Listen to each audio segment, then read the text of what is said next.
이에 사무엘이 기름병을 가져다가 사울의 머리에 붓고 입맞추며 이르되. 여러분, 오늘 이 말씀대로 이루어지는 은혜가 있기를 주의 이름으로 축원합니다. 아멘.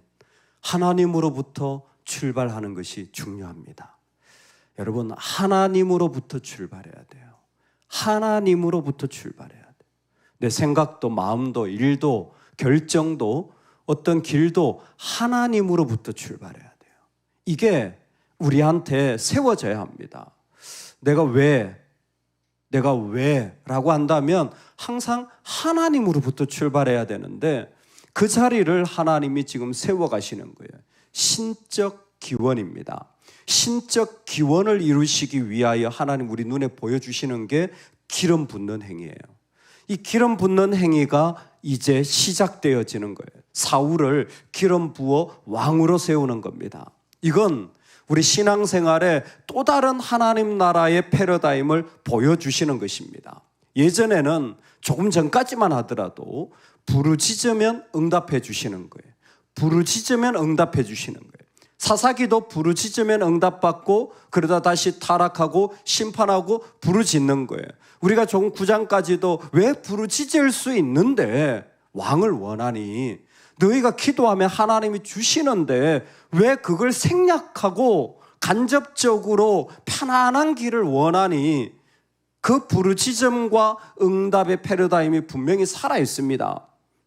동시에 하나님 우리에게 지금부터 주시는 게 무엇이냐면 기름 부음과 성령과 사역의 패턴이에요.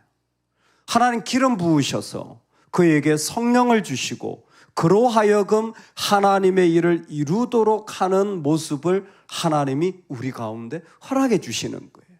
여러분, 오늘 기름 부으심이 우리의 삶의 자리에 충만하기를 소망합니다. 이 패턴은, 이 영적인 길은 지금부터 보여져서 다윗에게도 이어지고 심지어 신약성경 누가복음에도 사도행전에도 하나님이 그 기름 부어서 세워서 하나님의 영으로 말미암아 저는 자들을 걷게 하고 가난한 자들 그 가운데 세워서 하나님 나라에 채워가는 것을 보여주시는 패턴으로 우리 신앙생활에 여전히 지금도 유효한 일들이 지금 시작되어지는 거예요. 핵심은 뭡니까? 신적 기원입니다. 하나님으로부터예요. 과연 우리는 하나님으로부터 출발되어지고 있는가? 하나님으로부터 세워지고 있는가라는 것입니다. 여호와께서 내게 기름을 부으사 그의 백성의 지도자로 삼지 아니하였느냐? 하나님이 사울을 세울 때에 기름을 부어서 그의 기업에 그의 백성들의 지도자로 삼으시는 것을 하나님은 말씀하고 계시는 것입니다. 여러분, 그렇다면 기름 붓는다라는 것이 무엇이냐? 기름을 붓는다라는 것은 위임을 한다라는 것입니다. 즉 맡긴다라는 거예요. 맡겨서 하나님의 능력으로 세우는 행위가 기름 붓는 거예요. 9장까지만 하더라도 기름 붓는 것은 사실 제사장을 세울 때 성막의 도구들에만 기름을 부었어요. 근데 이제는 사람을 그냥 한 사람, 제사장도 아닌데 기름을 붓는 일들이 시작이 된 거예요. 그래서 그 사람에게 하나님의 일을 위임하는 거예요. 마치 제사장을 세우듯이 하나님의 기업을 그 사람에게 맡기는 겁니다. 그 기름을 부음받았다라는 것은 하나님 앞에 무엇인가 내가 맡김을 지금 받았다라는 것이죠. 두 번째는 위임은 하나님께서 기름 부음은 위임하는 것이 뿐만이 아니라 이게 하나님으로부터 왔다는 표시입니다. 표시. 즉 신적 기원의 표시가 기름 붓는 거예요. 기름을 부어 세울 때는 그 사람이 주의 종이 된다라는 거죠. 사람인데도 하나님의 종인 거예요. 그냥 평범한 인간인데도 하나님의 종이 되어지는 거예요. 이게 기름 붓는 행위의 특징입니다. 세 번째가 중요해요. 자, 기름을 부어요. 요즘으로 치면 안수입니다. 왜 세우느냐? 하나님이 맡기기 때문에 그래요. 그래서 목회자에겐 교회를 맡기고 장로님에겐 성도를 돌보도록 맡기고 안수집사님에게는 교회에 고칠 것, 일할 것을 맡기는 거예요. 그럴 때에 안수하여 세우는 겁니다. 근데 기름 붓는 행위는 이게 주의 종으로 세우는 거예요. 똑같은 인간이지만 그때는 하나님이 세운 사람인 것을 우리는 인정하고 고백하는 것입니다. 세 번째가 뭐냐면 거룩입니다. 이 기름을 부어서 세운다는 것 자체가 구별이에요. 종으로 구별하고 하늘로부터 왔음을 구별할 때 하나님의 거룩이 그 사람을 통하여 이루어지기를 원하는 거예요. 그러니까 일을 하면서 이 사람에게 일어나야 되는 일이 뭐냐면 거룩의 모습이 일어나야 되는 거죠. 자신을 구별할 줄 아는가예요. 거룩하신 하나님으로 말미암아 자신을 구별하는가? 어떻게 구별되어집니까? 정말 이건 모릅니다. 이건 몰라요. 똑같이 세워져도요, 더 교만해지는 사람이 있어요. 더 겸손해지는 사람이 있어요. 더 하나님을 섬기기 위하여 자신을 내어드리는 사람이 있어요. 아니면 그 반대도 있어요. 그것은 세워졌다라는 것에 있지 않고 거룩에 달려져 있습니다. 즉 거룩으로 말미암아 자신을 구별하는가? 예전에는 내가 그랬지만 지금은 그럴 수 없습니다. 얼마 전 아이들에게 식사를 대접해 줬던 장로님이 해주신 이야기인데, 그 교회는 장로님이 여러 분 계세요. 근데 예전에 한번 그런 얘기를 하시더라고요. 본인이 볼 때에 이 사람은 정말 장로님감이 아니야. 말도 막 하고 정말 뭐 하나 성격도 그렇고 신앙생활 하는 것도 별로 탐탁지 않고, 그래서 마음에 이 사람 안 될 것 같다 했는데 세워졌어요. 교회는 세워지잖아요. 교회가 어렵겠다. 근데 세워지고 첫 주부터 사람이 달라지더라는 거예요. 인사도 공손하게 하고 말도 아주 겸손하게 하고. 그래서 봤대요. 처음이니까 그러겠지. 아니더래요. 그 뒤부터는 점점 더 사람이 자신을 낮추고 할 말을 하지 않고 목소리를 낮추는데 어느 날 가서 물었대요. 아니 사람이 이렇게 변화도 돼? 그랬더니 한마디 하더래요. 제가 장로잖아요. 여러분 그게 무슨 얘기냐면 내가 구별되어졌잖아요. 예전에는 그렇게 해도 됐지만 나는 지금은 그러면 안 되는 사람이라는 걸 적어도 아는 거예요. 기름 붓는 행위는 하나님이 거룩으로 구별하는 행위예요. 지금 이 일이 일어나고 있어요. 사울에게 이 세 가지를 부탁하는 거예요. 내가 너에게 이스라엘을 맡긴다. 너는 하나님으로부터 세워졌다. 백성이 구했던 뭐 했던 간에, 투표를 했던 뭐 했던 간에 하나님이 세우셨다. 세 번째는 거룩의 길을, 너 자신을 구별해서 가야 되는데 이것은 그 세움받고 난 이후에 그 사람의 모습을 보면 아는 거죠. 그 사람의 모습을 보면 아는 거예요. 3년 징크스라는 게 있어요. 3년을 딱 보면 이 사람이 그 다음에 어떻게 될지가 다 드러난다라는 거죠. 어떻게 보면 우리에게도 똑같은 일들이 일어나고 있습니다. 그렇다면 하나님이 나를 그렇게 기름 부었을 때에 뭐가 다릅니까? 사울에겐 세 가지 증거를 줍니다. 첫 번째는 그가 길을 가면서 잃어버렸던 나귀를 다시 찾게 되어지는 것입니다. 그 나귀를 라헬의 묘 곁에서 그 잃어버린 나귀를 찾게 되는 걸 증거로 말씀해 줍니다. 하필이면 라헬의 묘예요. 라헬이 낳은 아들이 요셉과 베냐민인데 사울이 베냐민 지파입니다. 무엇인가 지금 하나님이 그 연약해지고 그 무너지고 600명만 남은, 그리고 가장 공공의 적 같은 그 집안을 다시 불쌍히 여기시고 긍휼을 베푸시는 일들, 그 일들이 첫 번째 증거로 나타나고 있습니다. 두 번째 증거는 세 사람을 만날 텐데 세 사람이 각자의 모습이 있어요. 그 세 사람이 그 다양한 모습으로 가는데 그 사람에게서 네가 떡덩이 2개를 받게 되어질 거라는 것입니다.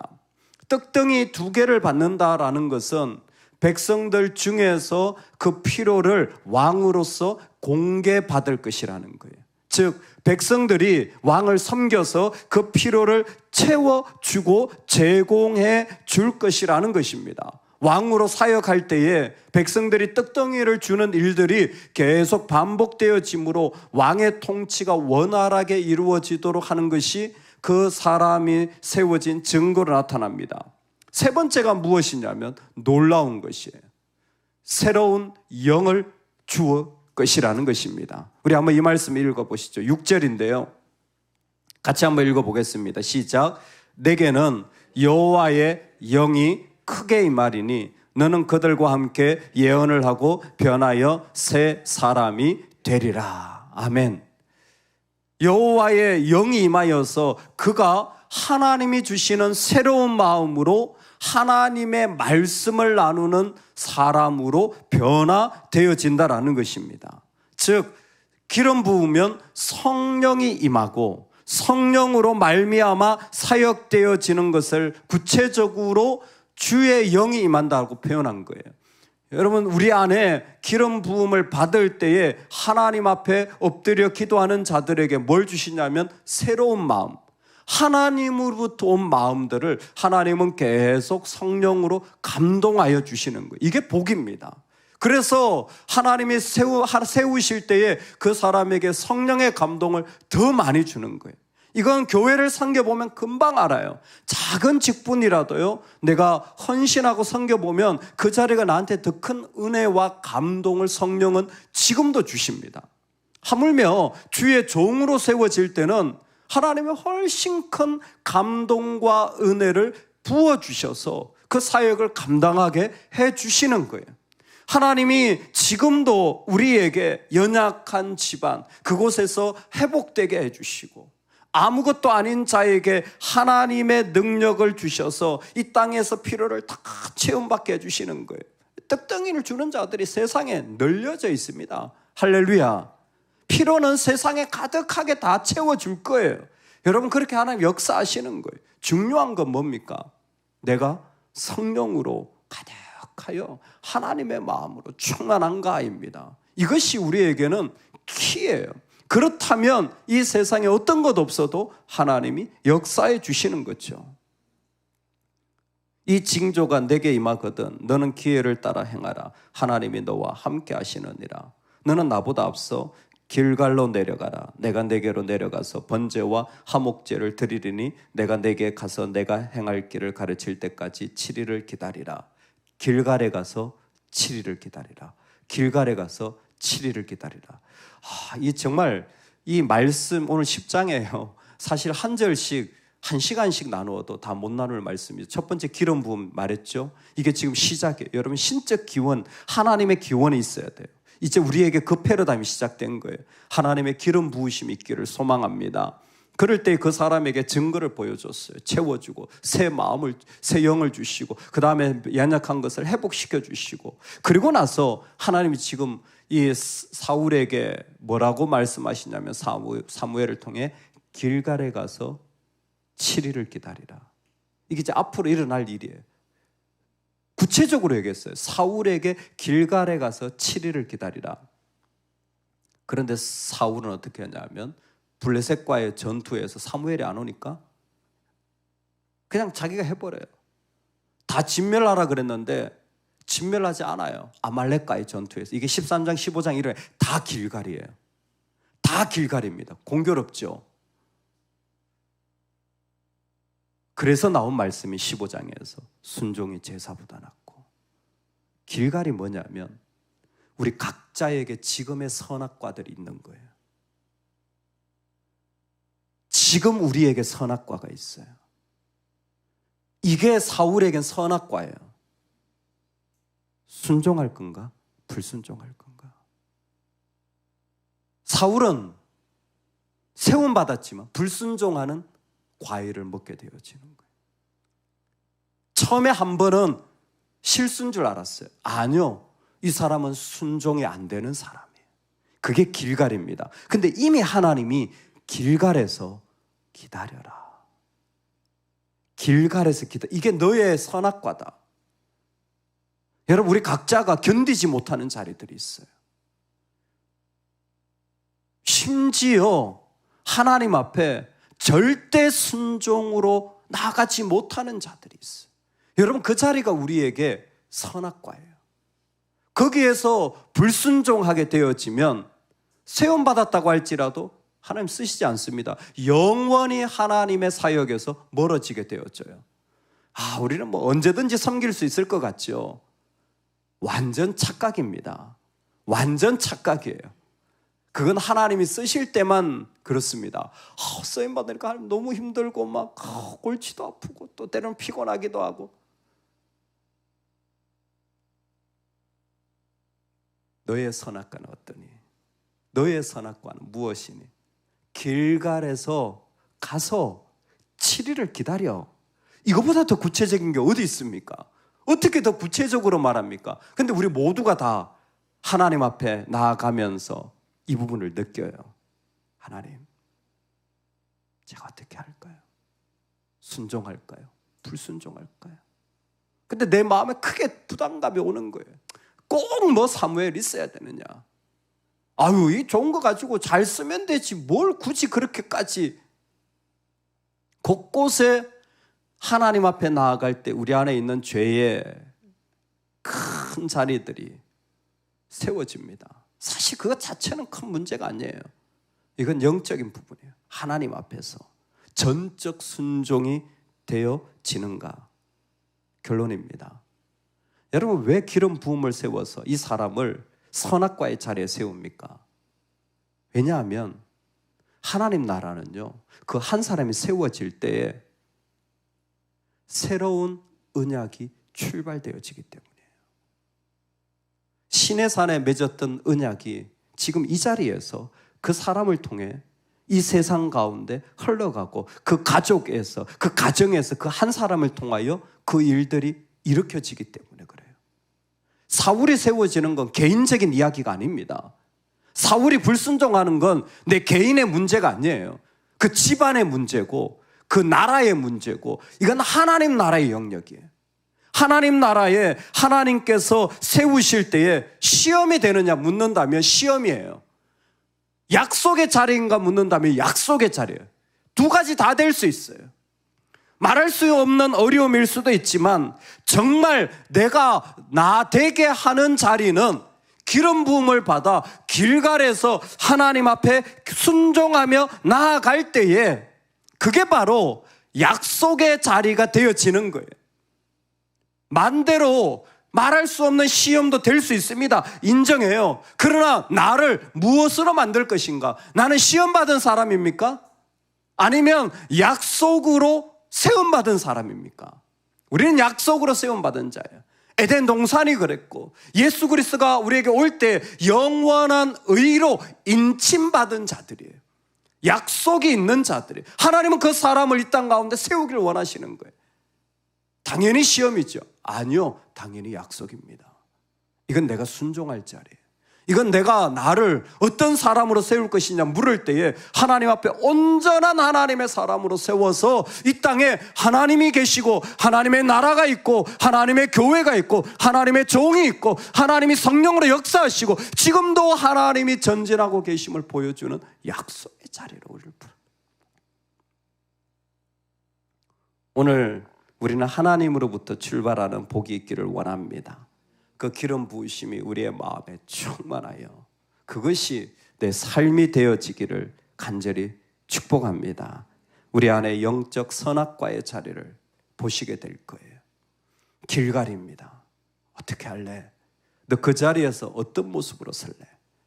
예, 주님, 성경을 알고 있습니다. 많은 말씀을 들었으면 내가 죽는 한이 있더라도 나는 전적 순종합니다. 내 자존심, 내 인생 다 무너져도 나는 순종합니다. 그 자리가 약속의 자리, 그 자리로 세워지기를 주의 이름으로 축복합니다.